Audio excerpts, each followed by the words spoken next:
Welcome back, everybody, to the round of 8, starting off right here, right now, week number 6 of the Smite World Championship Qualifiers, European side of things here. We have pretty much like 4.5 weeks there. This is going to be the 6th week of competition. We have 4 more weeks of competition for the qualifiers left after this is concluded, and then right after that, we will be having the regionals for both region and to see who is the best in either region, North America or in Europe here. And honestly, there's a lot of talent coming out today, and we're going to be watching, speaking of which, more talent. IIII versus Cluelessness today. Both teams that have proven themselves in the history of the last 6 weeks of the Smite World Championship qualifiers. IIII is sitting at 4th seed, and Cluelessness is going to be sitting at 5th seed. And so they're going to be seeing who makes it in the top 4 today, and if they can get enough seeding points to just knock someone else out. This one is probably the one to watch this week for me personally. The reason being, IIII performed terribly last week and did not do, sorry, last time we saw them on week 5, they didn't do very well. They ran Amnesia Osiris lane that did not succeed for them and went out in the second round, which was a real shocker overall. And then we also saw Bloody Tech, who is now Cluelessness, reach the finals and come second. So both these teams have something to prove this week. IIII need to make sure that doesn't happen again. And at the same time, we need to see Cluelessness show that it wasn't just a fluke that they made it through 1 week. They want to make this a permanent thing. So let's see, Dry Bet. I'm excited. What do you reckon? Will we see Arachne? No. No? Okay. Hey, it's IIII. They run Osiris Nija, you know? If they want to win, no. Okay. Well, I'm pretty sure they do. And honestly, this is a great matchup, right? Because they have more focus on specific plays, and I think they have a lot of individual players that can kind of come in the clutch, right? Fexes has always been a very powerful character for Bloody Tech previously, and now Cluelessness is going to be their lineup here. Same thing for Moex. Moex, a very powerful hunter player. Across the way, Durgius, very reliable. Sandentry as well. Lloydie, a very strong mid player himself. So there's definitely a lot of individual players that when push comes to shove, will come through for their team, and I'm excited to see if they can make this work. And if I'm IIII now, you gotta play by the book this week. Last time around, they picked something different. They were trying to experiment, and kudos to every team that tries to change the meta by picking something different. It really takes a lot of effort and putting your nose to the grindstone for a long time to be able to pull out something different here. But surprisingly enough, Humbots and Hercules, it's very standard there. Aphrodite, Kumbhakarn, very standard. Sylla's available. Whoa, Sylla got through. Honestly, it's just an easy pick. There's the lock, and that's done. That is huge respect to Durgis's Kumbhakarna there. Like, to not ban away Sylla and allow IIII to take Sylla as a first pick, that is a big shout out to them. Loki and Rod Loki gets through again, and we're going to see more Loki once again in this game. It looks like he's going to be back to stay for a while. Honestly, I'm going to go ahead and disagree with you there. I think there is a component that says, Durgis's Kumbhakarn is great, but at the same time, Kumbhakarn is just so good right now. Regardless of who's playing them, if you're a top tier support, you can't play against him. You got to get rid of him. Please. I agree. My heart. IRAFer, I know you're watching. I know you're not going to do it. Please don't. Thor? Okay. See, we can be friends now. They listen to you. They listen leave to the bug out of it. Just leave the bug out of it. No more bug today. I like the fact that Loki's coming back, though. Yeah, me too. It's nice to see him back. And one of the reasons he's back is because of these changes to the Warriors, these nerfs that everyone's calling them. Or the Warrior Red Wedding, which I really like. I really like that one. So yeah, I mean, with the Warriors changing, that means Loki's more viable again, once again in that solo lane, not just in the jungle. That's right. And that means he's going to be able to, get that farming once and doesn't have such bad matchups. I mean, he does against Vermana generally, but as we just saw, doesn't always play out that way. There's when it comes to matchups between gods overall, it's generally small niche things that make the difference between the two. And sometimes, if they don't get played out right, then even a bad matchup can go in your favor. Exactly right. I mean, it's all about Smite. Smite is just, individual plays, hitting your skill shots. I mean, you can just avoid every single source of damage enemy head can put out and just jump on their face and just destroy them. And that's the beauty of this competitive esport, is the fact that, everything comes down to individual player skill. And there are points where you can, even if you have a bad matchup, you can outplay someone so hard that they can't even touch you. And so that's why we like watching. That's why we come out every single week. But, the lineup right now, Ra, Loki, Apollo, pretty strong there from Cluelessness. i5's got Scylla, Geb, and Thor. I'd say that's a much better draft through the board as far as versatility, progression, and what they've picked up so far. With Apollo locked in, I imagine they ban out a Hunter, and they do. Artemis gone away. Arnia gets banned on the left side. Now it looks like Jung Kuei is hovered on here for Cluelessness. This would be, honestly, this could be the sole laner. This could be their mid laner. Knowing Fex says, I think he might want to go for the Ra in the mid lane. But at the same time, Thormod may just want his, Ra in the solo lane as well. Across the way, they have two choices to make. One of them's got to be a Hunter, and so they're going to be hovering on Neath, and honestly need a mid laner as well. i5 are really out to troll you today. This is the newest joke. This is the newest joke, isn't it? It's because you keep pulling their face. If you get excited like I do, they don't do it because they're like, because it oh, hurts. we don't get it. We don't want to get Hindu excited for no reason, so they don't do it with me. But now that they know you hate it, they're like, yeah, let's just keep picking Arachne. It's a physical pain. The physical, emotional pain. Does it cut deep? It's the bug. The bug. Well, they've now. It's gonna be Neath. Obviously, you picked on Neath earlier. Isis could be locked in. This certainly could be an option for them, seeing what they want to do. So Hoblaw gets swapped over here. So that's gonna put Scylla in the mid lane. It's gonna be Thor in the jungle, Geb, and Neath's getting in the lane, and then Hoblaw in the solo lane. And oh, this is good. I'm enjoying this. I like your pain, Dryber. I'm sorry. Wait, you brought it on yourself. You know what? Okay, it's gonna be. I need myself a poker face. Athena. So, I'm just. Have you been in Bart's wardrobe again? I am Bart. Robert, is it a barn burner? Is it a barn burner? That's what you're gonna say. Final lap here, ladies and gentlemen. We've got Athena, Jung Kuei, Loki, Ra, and Apollo. The swap has been completed, so Loki will be going in the jungle, Ra in the solo lane, Jung Kuei in the mid lane, and Athena and Apollo together in the long lane. Across the way, we're going to be having Neath and Geb together versus Apollo and the Athena. We're going to have the Thor in the jungle up against Loki, which Thor gets a better matchup out of that one. Scylla in the mid lane versus Jung Kuei. Scylla might have a little bit of trouble in the beginning, but that's a pretty fair matchup for her. And then Hobwa versus Ra. Ra gonna have a little bit of trouble with that if Hobwa can hit the numbers there. So definitely a lot of opportunity across the board. I think both these lineups are very strong, and I think there's a lot of point of contention between the two of them as far as if certain people get out of hand, it can get very, very risky. Keep an eye on Dover because with Lloydie on that Scylla and Habwa in the solo lane, if he can get a few early kills off, he's going to snowball his lanes as well as put the pressure on himself in the jungle. Oh, that looks snazzy, Drybear. Do that again. Yeah? Do it again. Go on. Here we go. Go on, baby. Here we go. All right, guys. Thanks so much for tuning in today for week number 6 of the Smite World Championship qualifiers. This is the European side of things. i5 versus Cluelessness. Stick around. We'll be right back. Ooh, chills. Welcome back, everybody, to week number 6 of the Smite World Championship qualifiers. i5 versus Cluelessness is off and ready to go. Cluelessness is not closed today as they're lurking forward here, trying to get some damage. They've already warded up the blue, and they've got the ground coverage.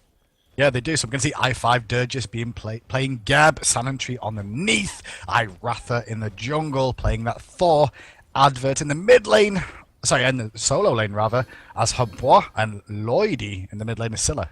And Cluelessness, no, it looks like they're still looking for a bit of a fight here. Oh no, what's going on? A little bit of a game crash on my side, so... Okay, well, we've got an aggression in the jungle as Fexez gets caught out of position as the whole team of i5 just collapse around him and Fexez evaporated, and that's a very quick pickup for i5. Right now, please stop leaving me. If you leave me now, you'll take away the biggest forehead of me. Ooh, no, it's baby, okay. All right. Please don't. I give that like a 6 out of 10. Okay, cool. So, mid-camp's both going to go to i5 now, thanks to that start for them. It's that 1 kill lead that you'll see on the graphs. They're going to show that 600 gold and 300 experience lead.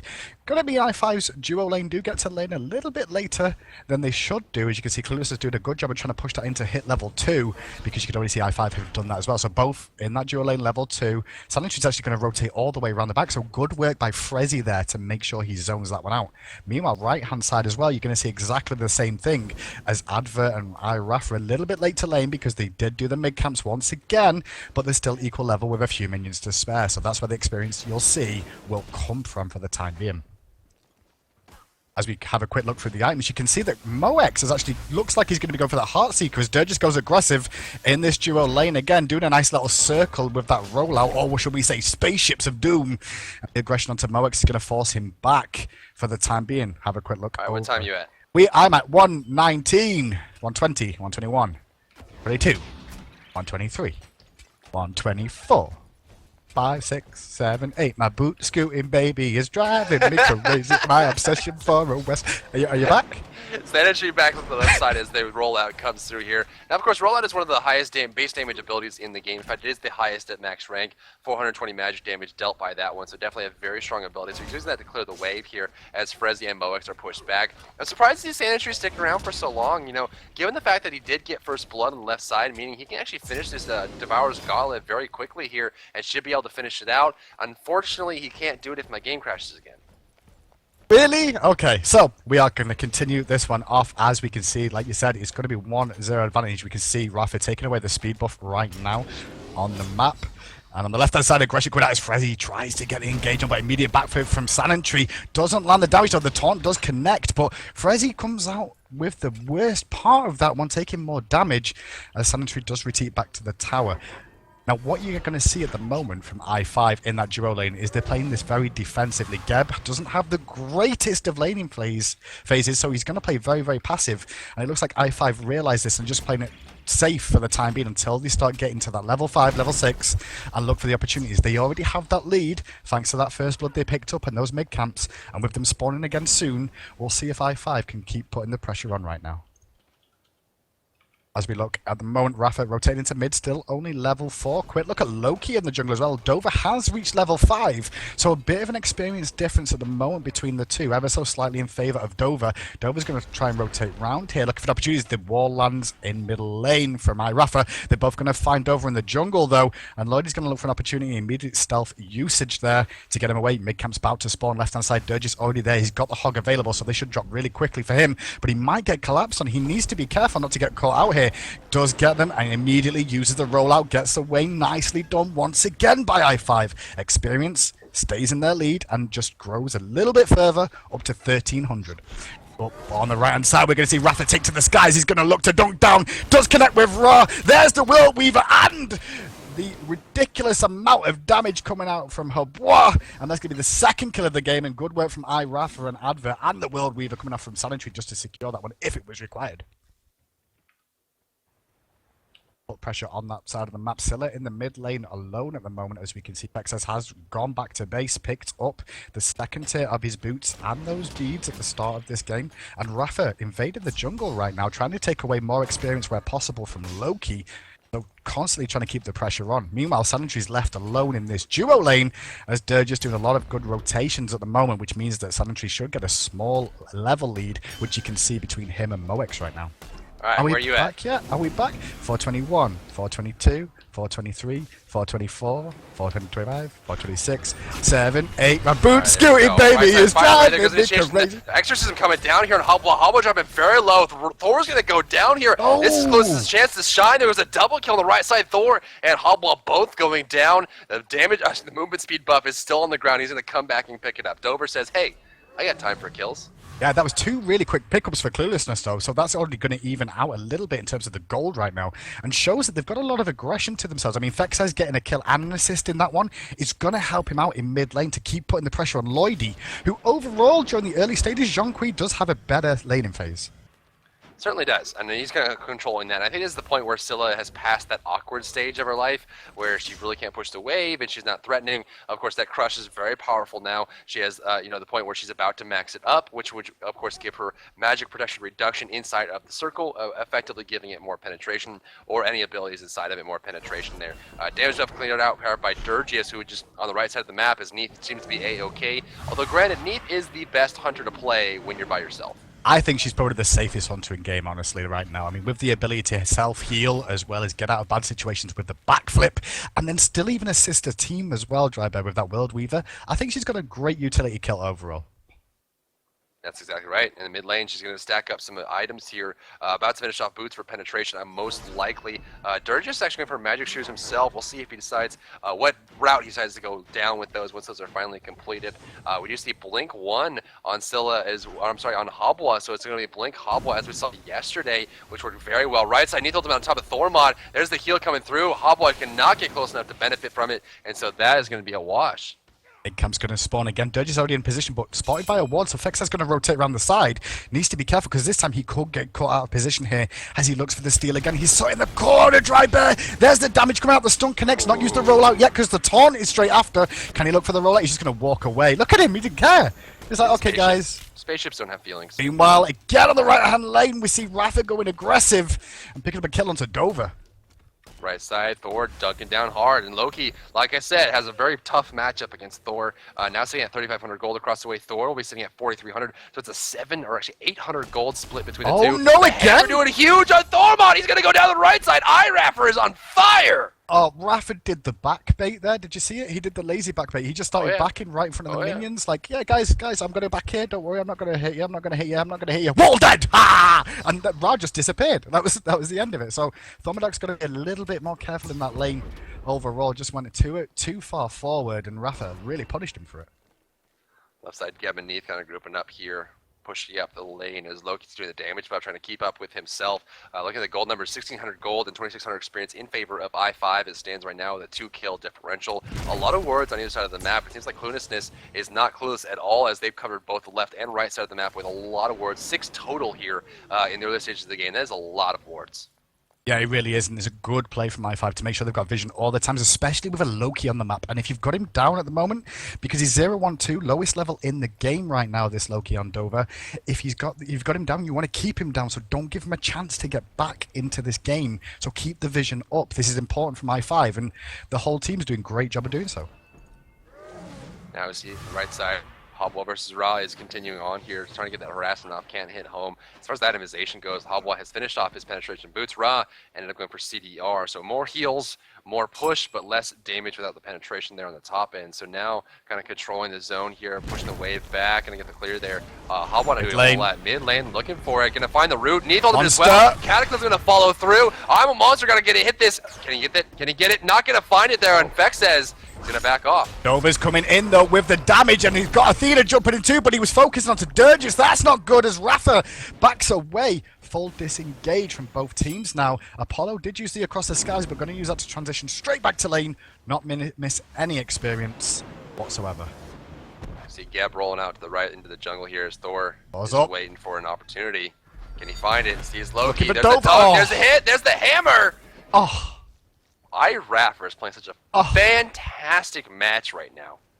Oh, poor Dover. I feel so sorry for him right now. Like, he's trying his best in the jungle right now. He's trying to get involved with his team, help them out. But IIIII is just all over the place right now. Full control. His Thor has really come out to play here today. You know, I'm really excited about this because Thor, played by IIIII, has made the decision that, you know, I'm so far ahead, I'm going to go for Heartseeker this time. So finishing the boots, and honestly, Warrior Top E, finish on Thor early, it's one of the most terribly awful things you can experience as a player. There's so much damage, and so you know, that's going to be building up here. But we do see a Gold Free started up by Cluelessness. They're going to be going for it, and, you know, this is great. I mean, they know there's 3 players on the right side of the map. They know that Neath is alone. They know no one can rotate over, and so you take that opportunity to get the Gold Fury. This is what makes a top-tier team. Yeah, I mean, it is as well, and you can see that because they know they're behind in terms of gold and experience, and that is going to really shut down the deficit, at least in terms of gold experience, not so much, but you just saw that huge drop in gold lead. There's only a 500 difference right now, which really helps out Dover as well in the jungle, who's the one that's really struggling. Durgis blinks over a wall looking for it. He's actually going to try and secure this mid-camp now. I thought he was going to try and look for Dover.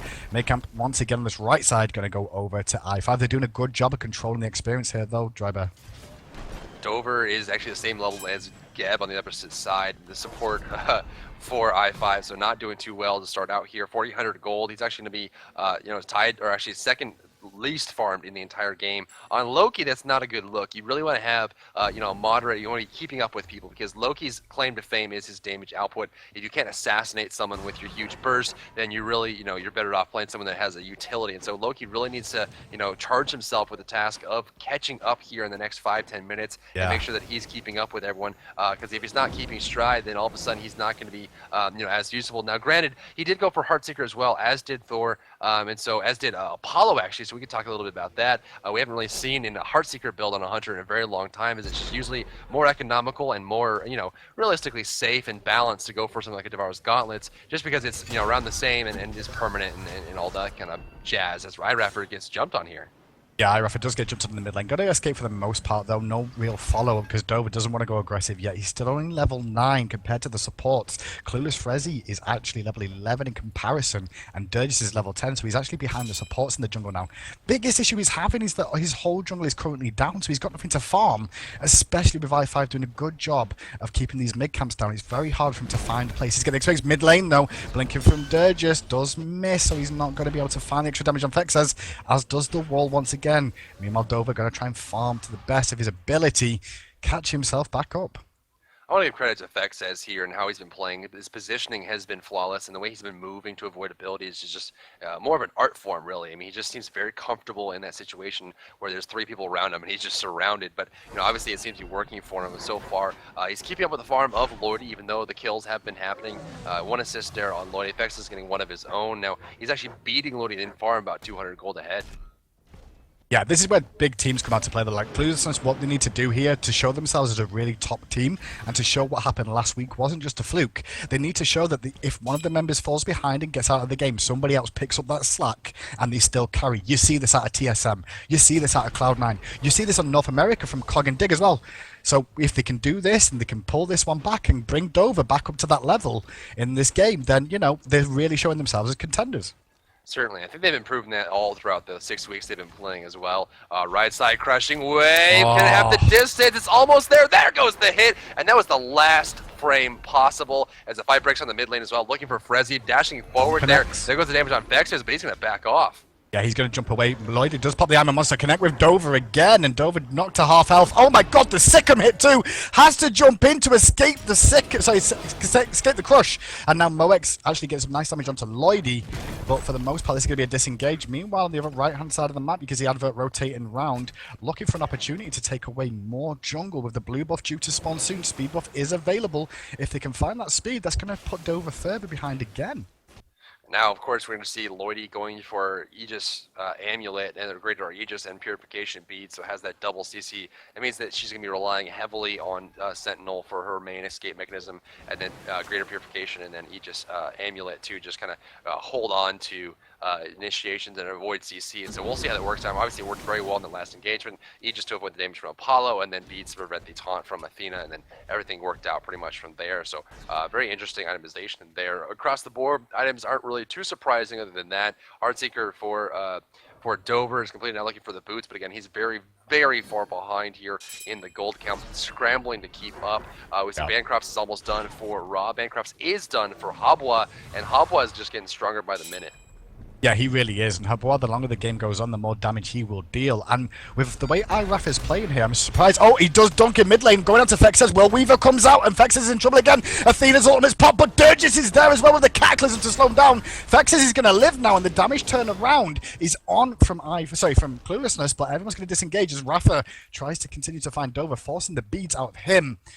A full disengage from both teams. Gold Fury up soon though, Dry Bear, so expect to see a fight over that as Frezzy gets caught in middle and the monster connects and he's gonna drop down. Frezzy just hung around, did not think the rotation was gonna come out, and that was a free pickup overall for I5. Can you give me a timer?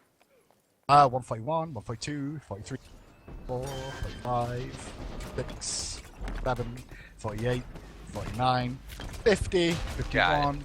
Golfier started up here. Dover is being hammered out by them. Apollo jumps in, forcing them away here. There goes the shockwave. The hand of the gods comes out there. There goes the ultimate from Dirges getting the hit. Dirges survives. Dover goes down. Moek trying to get the kill here. Needs a shot. Finds it between 2 players.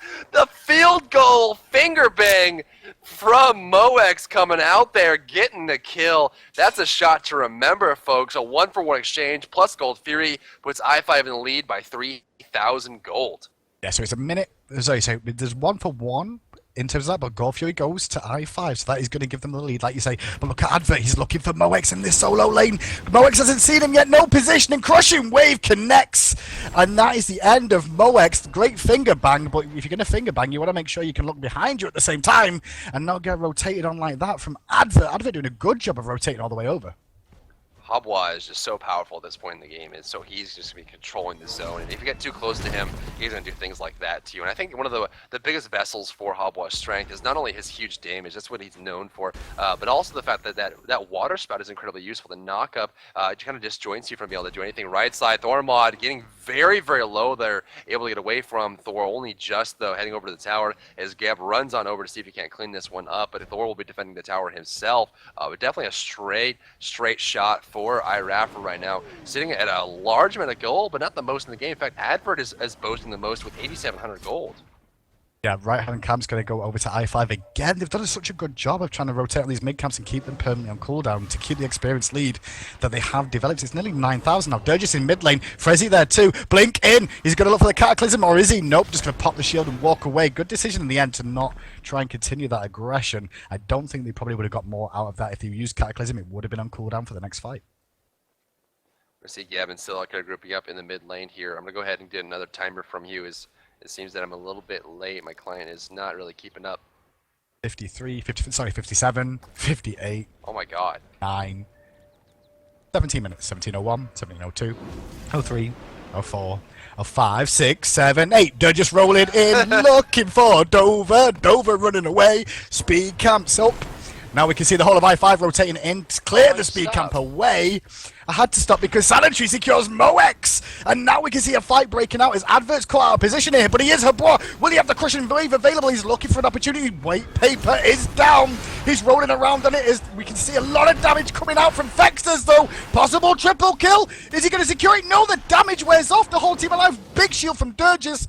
On the backside, Rafa actually zones out. The two members there remain of Cluelessness. Big pickups for i5. That Habwa doing so much damage there as Thor comes from behind, looking for Ra. Actually in the back here, Athena's in the area. Does he have an ultimate to use? No ultimate available, cannot disengage here. Ra looking for the damage, gonna miss that one. Does he have a snipe? No snipe, but it could be coming off cooldown soon.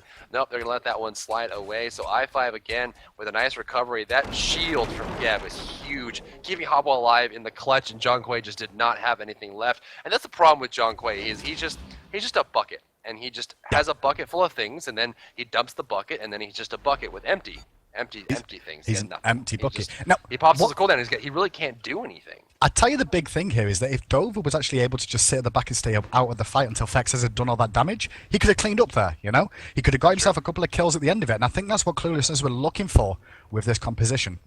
So if they could have actually managed to allow Fexers to get in there, deal the damage at first, be the sustained damage dealer that he is, and then allow the cleanup coming out from Dover, the composition looks good. But meanwhile, Advert looking for the aggression again, forcing Dover to use the ultimate again, defensively. We see Geb clearing out the mid camps here. Looking out of his age, we see Bancroft's coming out from Ra. Clueless going for it looks like could be either Executioner or Chins. Hasn't made the choice yet. Moex in trouble on the left side as Athena jumps in, looking to follow up here. Apollo throwing out the damage. Backflip coming out from Neath as well, keeping the distance. Neath does finish off the Chin side, so she has that extra damage on the back end. We knew that actually it looks like Scylla's going to be rushing that Polynomicon for herself, so a large amount of damage coming out from her. Same kind of thing for Poseidon though. Magical damage will be limited, but will have that kind of combo potential of, you know, her Sikkim, Crush, Ultimate, and then into a basic attack. Yeah, ridiculous. And you can see one thing I want to shout about i5 right now, they're doing everything they can consistently to take away jungle experience all the time. They just stole away the blue buff again from Ra in the jungle, took the mid camps on the right hand side again. Meanwhile, Gold Fury is due to spawn up. You can see Cluelessness starting to try and group up, look for an opportunity to get themselves in position. Rafa gonna have to use that tomb to get over the wall because he was right side. Ra in trouble, Crushing Wave gonna come out here, just barely avoided by Thormod coming through. Here. Looks like to fall up. It's gonna be enough to get the kill. Need ultimate. Ooh. Still alive. That misses. Hobble wants it, misses the water spout. There goes the Crush though. with that water cannon, and he Thor's will going go up now, down the though, right and side. Frezzy could be in trouble because Thor is in the air looking for Irafa, or will he? I Changes don't his see him mind, I going for feel. this. Nah, he actually He'll missed. Lands the try, but wall. Athena is just so tanky. Back at the Goal Fury, though, you can see Dover. Oh my gosh, Dover just lost a third of his HP by one crit from Sanentry. Has to use the ultimate defensively again, and the beads to get out of that, and that should be an opportunity and a shout out for I5 to attempt this Goal Fury. Fex says is in the area, though, so they've got to be careful because the bucket is about to be unleashed again. Looking for it. Gold 3 is started up. The card comes out from Vex as Shockwave is there. Crush on the ground, and looks like the Gold 3 will go to the way of I5 as Thor is in trouble on the right side. Yeah, he really is. He uses the Aegis trying to delay, but his team can't rotate in time. Moex picks that one up and is the clear gold leader on his team now. 3-0 and 2, sorry, 3-2 and 0. And he did go for that Heartseeker build that we talked about, which does have earlier game damage than the Devs gloves, but as time, well, overall damage than the Devs gloves, but not as much sustain. And that was one thing I was interested in, is like, would you take any sustain in his build at all? Well, no, he's only got the Death's Toll for that. Gone straight for the Executioner as well. Try. On the right side, Hobbo's going back to defend his tower here. Fire Giant is available, but no team really wants to go for it just yet. We do that I5 is 6,600 gold in the lead, 12.8k experience. That's a big part of it. I mean, almost 13,000 experience here at this point of the game makes a very, very big difference. Oh, right side looking for Ra here. Can he survive? Looks like he's going to make it out. For the time being, he will going to sit in that blessing on the floor, give himself some heals back, trying to keep himself sustained. But Herbois doing a great job of continuing to push this lane in on this side. And Cluelessness are in a lot of trouble here, Drabber. I mean, what do they really need to do to get back in it? You know, honestly, they have to start grouping up. I mean, they're so far behind in gold experience, they cannot lose that Fire Giant. They also have to focus on the right people. I mean, it seems like they're kind of poking with Thor, they're messing with Geb, they're, you know, kind of the backside looking for Neath, but they really have to make sure that Hobwa and Scylla don't have free reign of their abilities and movement. If they're uncontested, they will be able to do untold amounts of horrors to Cluelessness, and they really have to kind of pick up on that and make sure that Habwa and Scylla really are contained. Neath can be pushed out and zoned down. Usually hunters will stay out of the fight or sit on the outskirts. As long as you zone them properly, it will be a good day for you. And I think they have a lot of combo potential for single targets. You know, if you take Loki and Ra ultimate at the same time, they can erase Habwa instantaneously and take him out of the fight before he even gets to do anything. I think it really just comes down to coordination. If they start working together, they can make this happen. Yeah, I hope so. I mean, one thing to shout out to as well, Dover, for me, in the terms of Cluelessness, is such a great is a great part of this team and has a lot of influence about how well they do with his aggression from the jungle early on. But being denied so much, you can see Fexer's actually in a lot of trouble here. Has to have the Athena ult pop. Crushing Wave connects. Doesn't finish him off. I'm a monster. Doesn't connect either. We can see Sanitary on the backside as Moex jumps in, using the Across the Skies. Aegis used by Rafa. Durgis is here finally, and now Moex is in a world of it. He's going to be a casualty of war, trying to defend his team, and he's going to go down and pay the price. Athena dashes away there. It was so unfortunate. Loki ended up initiating on Habwa during the Aegis Amulet activation. So now no damage was used. Assassinate, Aim Strike, both on cooldown, and Loki was forced to back off there. He ended up surviving there with his life, but at the same time, he didn't do any damage. And you know, Loki doesn't provide anything but damage. He's just a damage dealer. He's an assassin. So because he lost all of his effectiveness on that Aegis Amulet and didn't time it properly, that team fight just did not go the way of Cluelessness. And now all of a sudden, the Fire Giant is a point of contention. Yeah, definitely. You can already see I5 set themselves up for it. Wards are plentiful on this side. Fexers is rotate in the area, looking for it though, and we can see the aggression once again as Durgis brings in a lot of damage coming out. Lloydie picks up that kill. There's another one, and now we're going to see the Fire Giant started immediately from I5. And one of the hardest parts about this here is Apollo ended up getting Heartseeker, so he's going to be the one that is just scrambling at the stacks. And the problem of late game Heartseeker is now still sticking in, but Frezzy wants to go for it. Can't get it away. I5 now surrounded by himself, looking for the Searing Pain, gonna hit home here. Can they escape? No, they're looking to Cataclysm. Lands onto Frezzy now, though, so Durgis did a good job of zoning for a little bit, but not enough. But Fire Giant is on them now. They're going to rotate mid. Durgis quite happy to tank that up with his shield. Middle tower's going to drop down. Apollo needs to get his split push on. Moex already looking at doing that, realizing the whole team is still there. Has his ultimate available, so he can continue to split push. They need to watch this I5 because they could just give up 3 towers for nothing. We've got to watch out. Yeah, backing off here. His left side is being pushed out. You know, Apollo's going to get 500 gold for his team, but that's just a far cry away from what he really has to provide for them. Back to the left side, looking to take the jungle buffs here is Thor in the area, and honestly, there's not a whole lot Cluelessness can do about it. And this is one of the easiest ways to kind of slowly get ahead is, you know, instead of going for big objectives, just go into their jungle and steal away their buffs, steal away their experience, steal away their harpies, and they really don't have anything to farm to get back into the game. No, that's the hardest thing for Dover to have in this situation. I mean, he's down 1,000 gold against Geb on the enemy team, and he's down a level on Geb as well, which is a really big thing. He's only equal level with Frezzy as well, who is also ahead in gold, and but does have those Midas boots to compensate for this. Quick update for you guys as well. Agilitas have knocked out Worth Gaming this week, so that's the big upset so far. I believe it's an upset, but I have faith in Agilitas's compositions and team coordination to be able to do that. But Worth Gaming gonna go out in the earlier rounds this time round. Dry bet once again. EU crazy shenanigans. Yeah, we're third seeded here up against Agilitas. Agilitas able to take that one down. Agilitas, is a team worth mentioning. I mean, they're sixth seed here. Initiation on the left side, though. Looking, Gab is just zoning them out completely. Look at this. They're just so afraid of him. Yeah, Durgis is just up there in the front, quite tanky for his team at the moment now, just allowing to lead the way with the Fire Giant buff. He'll be able to regen, and the damage on the Phoenix has begun. Frezzy has to try and make a stand, but takes a lot of damage, and now you can see Rafa taken to the skies. Frezzy's trying to zone, but he's not got a taunt available. Across the skies is used as well. Loki comes in looking for it, but Sanitary gets two, and he's still continuing to go as Lloyd takes out Frezzy.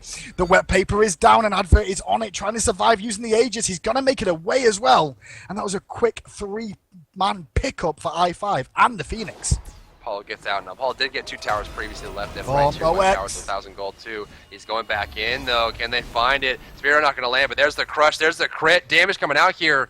He's going to survive, it looks like, but only just. But now the Phoenix is going to drop in the middle lane as Durgis continues to tank it up. Geb is ridiculously tanky, as well as that shield, as well as the Fire Giant. Gold Fury spawned, and look at the rush from the team. Going to clear out the jungle once again, I5. Red buff's going to get dropped by iRafa here, and I reckon the rest of the team rotate straight over for this Gold Fury. No point trying to push in and end just yet. Play it safe, get every opportunity you can to keep applying the pressure. 19,000 experience, 10,000 gold.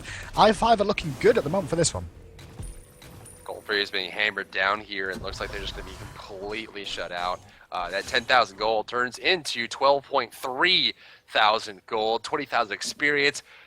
It's not looking good.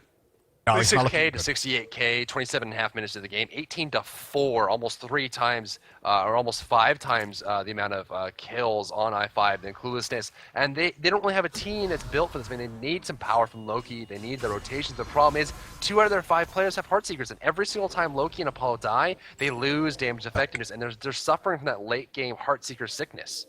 Yeah, and one thing to note as well is the fact that the way I5 have played this has just been a slow, steady win. That's how they've done it. They've just slowly and methodically continued to put pressure on, take away experience and gold wherever possible, and then put Cluelessness on the back front. And now he's starting to get to that point now. Well, he's just gone past that point once the Fire Giant went down, where I5 are in full control of this. 1 Phoenix and a tower remaining for Cluelessness to try and defend. But at the same time, they've got to watch out for these solo lane, the left-hand lane and the middle lane, because they're going to continue to push as the whole team rotates around looking to take out this final tower. They're just rolling up around the back at the moment, and they're waiting for someone to tank it. Who's going to be the man to choose? It's going to be Rafa. He's going to tank it up, and the whole team of Cluelessness are finally here to try and defend. Taunt lands onto 3, though. Some good damage on Advert, caught out of position. A lot of damage on him. Aegis used early. Will they be able to find the connection to finish him off? Thordug's down. Takes out Dover once again. I'm a monster connects on the backside. Not enough to kill anyone, as Vex is on the front trying to do as much as he can, running into the ghost, but the bucket is empty. The bucket is down. He's got a hole in it. And now Thormodox goes down to Sanitary as Moex does his best to keep dueling backwards and forwards, but it's a 3-for-2 trade, and I5 still pressuring. Double kill, double kill. It's going to be a split across the board, so 2-for-3 exchange there when it's all said and done. It was a great initiation by Athena. The problem is they just didn't have the damage to back it up, and once things kind of broke out there, Scylla and Hobble were just doing work. I think the biggest problem is that a lot of the core items are built up, as you see there's more action on the right side. Look for Clueless. Moex backing off there. Frezzy's quite low as well. This tower's taking a lot of damage, and Sanitary is undeterred. Gab's going to tank it up here as they go straight on through. Tower's going to be dropping down. There's not a whole lot that Clueless can do about it. And of course, at this point, this is their last tower of the game, destroyed down. And, like I was saying, all the core items have been finished off here for I5. I mean, you see 2 Ratatouhooties. You got the Titan's Bane now added to Thor after the Void Shield. And, you've got so much protection. There's a Deathbringer on Neath already completed. Soul Reaver looks like it's going to be picked up here by Scylla. That's going to be adding more insult to injury as she just has more burst in her kit. Across the way, we have 1 Deathbringer. We have no rods. We have no big, transition items or items that convert big damage into higher numbers, and Cluelessness just can't keep up. Yeah, I mean, when you look at Frezzy right now, you can see he's the second highest gold in his team and probably most of the items as well. And it's a big deal that the fact that your support is the second most itemized character in the game. It's not a great situation to be in as Cluelessness. They're not giving up hope though. They want to continue to fight, and that's what I like to see is these teams not give up hope even if things are bad. Dover's going in, he's looking for a steal, gonna put the pressure onto Dover, but Advert actually gets the damage off the back of that. Vexes is in there with the bucket. The bucket is doing work as Athena comes down. And 3 members down as Moex rotates him across the sky. Rafa actually does dunk down. Durgis with a good cataclysm as Rafa's going to escape as well. But Moex isn't finished. Moex wants to continue the spin to win, trying to juke out. Thormodox is there as well. Lloydie takes out Moex out, which was very big. That shield is huge. That shield might save his life. Only for a second though, as the bucket had not finished its duties. Vexes picks up another kill. That was good from Cluelessness. At the same time, though, mid Phoenix was down, and the Phoenix mains were pouring into the base of Clueless. The Titan is now currently sitting about 1/3 HP. They could not protect that. They fought for the Fire Giant buff, and of course, they were unable to get that one locked in. Now, granted, they took away 3 players. It was a 3-for-3 overall, and even exchange. But of course, Scylla has Fire Giant buff and has finished off that Soul Reaver. So really, anyone on Clueless is exposed to that first damage from her, and now the Fire Giant is not available for contention. The Gold Fury is there, but you had this opportunity, right, where you have to defend this Phoenix. When that Phoenix comes back up for Clueless, they have to nurture it, because if it goes down again, they're going to be in a lot of trouble.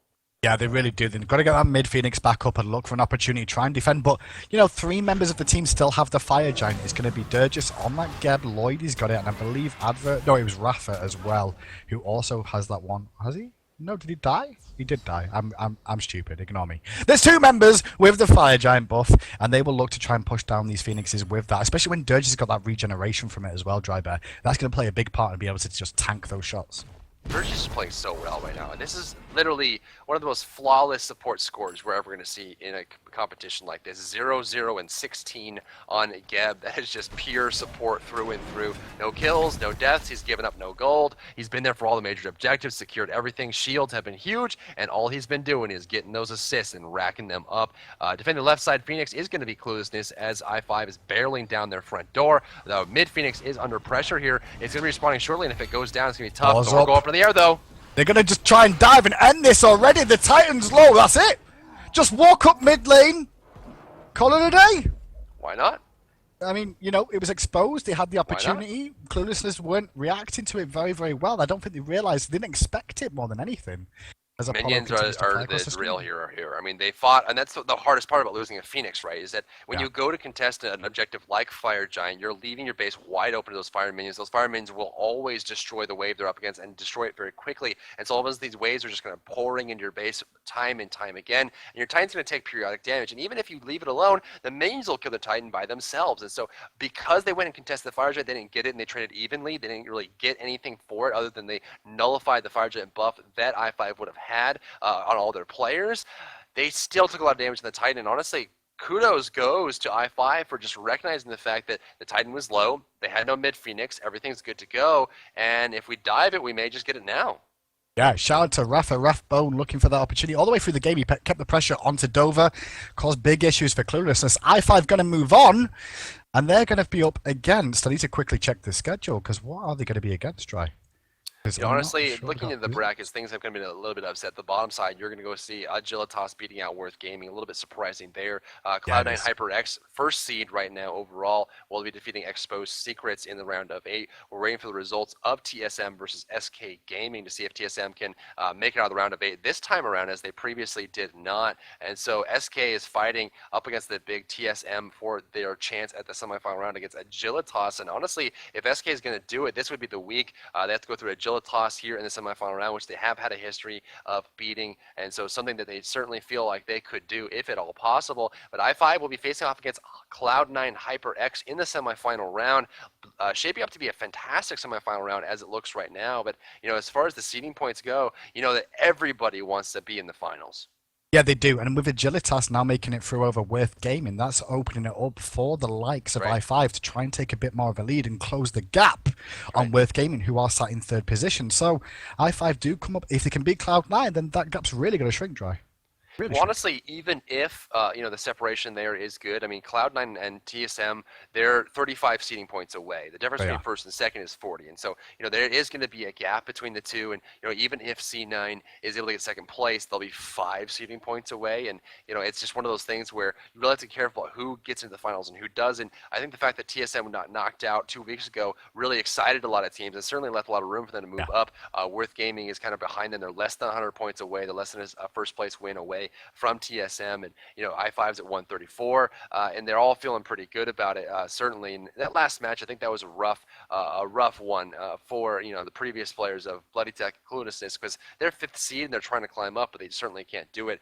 So we're gonna check in with the games right now and see what's coming up next. I5 versus C9 is on the billet, but waiting for the results of TSM versus SK Gaming. We're gonna cut to a brief break. We'll be right back.